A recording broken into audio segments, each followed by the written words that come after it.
Okay, this is a chance to make a video of how to, hello beginner clarinets people. I'm trying to make a video of how to adjust your reed, hoping that I can show you close to some things that perhaps we don't even have time for in face-to-face lessons. So here's your reed. Now, I've taught you all to go this way. Your mouthpiece and barrel are all together in one piece, and you put your ligature on first.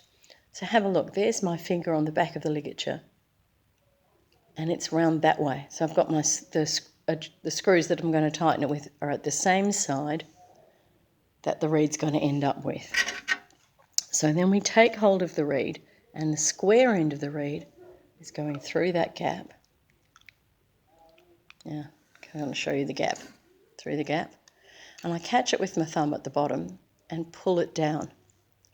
It's not quite level yet, but it's going to be. I've dropped the ligature and let it settle down into a sort of in-between space. Here we go. Here's your reed. Now, how do I make adjustments? If I decided that was too far to the left, to the one side, I'd put my fingers at the side and line it back up again. Yeah, if I decide it's that way, put my fingers there. Notice I'm not touching that edge.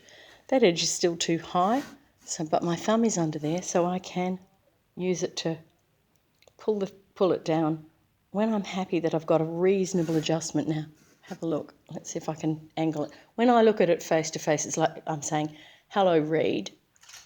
And that's this tiny gap can you see a tiny line of black?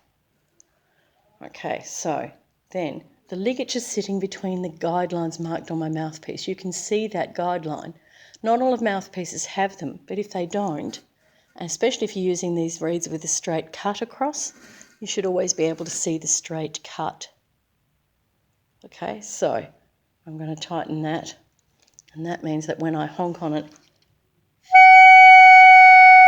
I'll get a nice even sound. Okay, so I'm just doing that in close-up so you can have a chance to really get your reed adjustment right, because I'm not supposed to be touching your reeds. Nobody is supposed to be except you. So while we're keeping ourselves virus safe, make sure your reed is really adjusted so that you've got your little bit of hairline. Can you see what I mean when I say to people it's pretty much level with the edge of the mouthpiece, maybe a slight bit below it? That's what I'm talking about. Okay, take care.